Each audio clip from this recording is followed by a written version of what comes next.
Greetings and welcome to Enigmatic.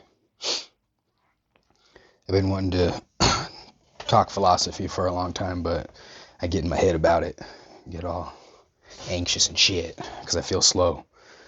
I swear I'm still dealing with things like long COVID. Depression hits your brain hard too, apparently. I've been doing some research on that. It's been interesting. But I had an idea, just kind of sharing some thoughts on different fallacies. So we can call it fallacy fun. So today I just wanted to talk about a pretty simple one called appeal to antiquity. And it's the idea that a claim, assertion, a statement, or a conclusion drawn is valid, sound, or correct, or true on the basis that it's old, typically without, further elaboration. And there's a lot of things that come up for me with this idea. One, I mean, we can see some of the issues that, already arise with such an idea. Um, there are plenty of things that have been old that we've believed in that we've seen, we didn't have the grounds to believe in. And that being said, there could still be things that, have stood the test of time, quote unquote, and they are still on shaky ground. And it's kind of funny because we like to use analogies of the physical world to explain different ideas that we have. So, like shaky ground and things like that, and stood the test of time.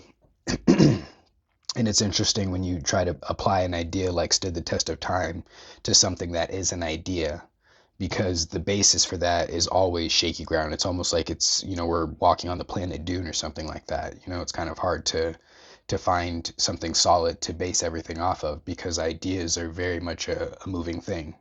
Ideas that were held in the past are likely not the same way in which they're held today if they're, extant at all. Right. And so that's another reason why like appealing to tradition is kind of sticky, because 2000 years ago, the way that language was used and the way that concepts were aligned with, the orientation of that is very different than we're oriented to them today. So it's kind of interesting because we try to make, one-to-one correspondences when we translate old texts and say that, oh, it definitely meant this or it definitely meant that. And really, it's always going to be our best guess, because the further back in the past something is, the less we're going to know about it. And the orientation of ideas in the milieu of their environment is another thing that shifts. Like it's a gestalt, and everything affects everything else. Um, the other thing that is interesting to me with the appeal to tradition or the appeal to antiquity, I would actually say that appeal to tradition is a little bit different than appeal to antiquity, and I can get into that in a second if I remember. But another thing that's interesting to me about the appeal to antiquity is that it seems to lose sight of the development of ideas.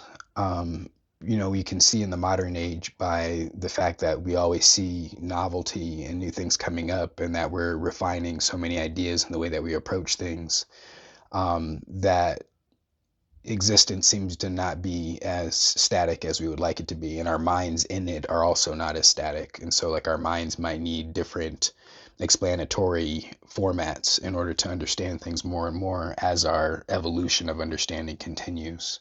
And I think that appeal to antiquity negates to acknowledge the development in which we've made. So I find it, a little bit arrogant, for example, with like, ancient religions, that like today people want to claim that they knew it all then. And it's like, well, aren't we always learning? And according to some of these like texts, there's also this point of inevitability, where it admits that it has its own limits, and there's a certain point at which we don't know and we may not know. And maybe this isn't all religions. Actually, I can't say that it's all religions, but there's a handful where I feel like there is at least a few different caveats given that show its limitations, right? Um, And, granted, bringing up religion, that's a very sticky topic because there's a lot of different factors and variables that influence religion, that religion influences, and that makes it what it is. So, for example, in most religions, you kind of have to present things from the religion with a sense of authority for the people that believe in the religion. Otherwise, they're not going to be convinced by it. Right. So there's like a certain aspect of our psychology and our cognitive biases that are in play as well with this. So coming back to appeal to antiquity, we're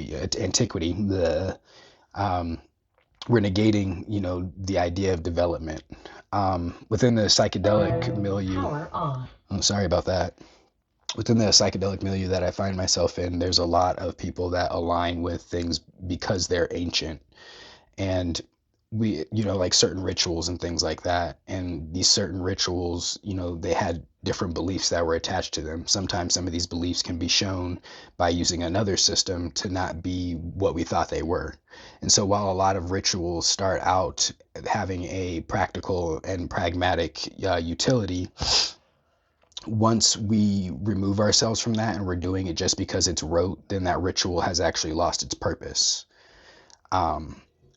And so, the symbolism isn't even there anymore. And like today, when we use a ritual that we've seen, it's not actually doing what we think it does, but there's still a layer of symbolism to it, then that is where its utility is, because that symbolism affects our minds and our experience of it and the energy of the situation. And it's interesting because on the opposite end of appeal to antiquity, or appeal to tradition, you have appeal to novelty. And before I get into that, I'll say what my distinction in my mind for the appeal to antiquity is versus the appeal to tradition. Appeal to tradition is usually, not wanting to change something because it's just always been done that way. And appeal to antiquity is because it's old. So like I said, they're very much related, but there's a little bit of discernment that I use when I use these terms. Excuse me. But on the opposite end of pretty much both of these, we have like appeal to novelty, which, this is something we can see very much in the West in a lot of ways, not in every way, but, in areas that I would say are more densely populated, you're going to find this. Places that are a little bit more sparse and rural, people tend to appeal to tradition a bit more. But appeal to novelty comes about when, we think that something is more valid because it's new, more valid or sound or correct or true because it's new. And this is equally, as much of a fallacy as appeal to antiquity. Just because something is new doesn't actually make it more correct or anything like that. There should always be a degree of scrutiny for any idea that we use in any context that we use it in. And that's really like the point of all of this. And at the same time, like, I think it's important to highlight that we do these things, make these appeals, and commit these fallacies a lot of times by accident. We really just don't realize it. We commit these fallacies by accident because it's easier to do so than to really like think about them. Otherwise it creates more thought than we sometimes feel is actually necessary. But really, if we want to get to the heart of most things, then we need to be addressing any fallacy that we may have and any biases that we may have. So yeah, that was an appeal to antiquity. I'll find another one at some point and we'll have a little bit more fun. Or even if I decide that there's, something else that I want to talk about here, maybe be more specific about certain things, then I will. I am, excuse me, getting over a cold right now, and I just wanted to make sure that I stayed a bit active with my day.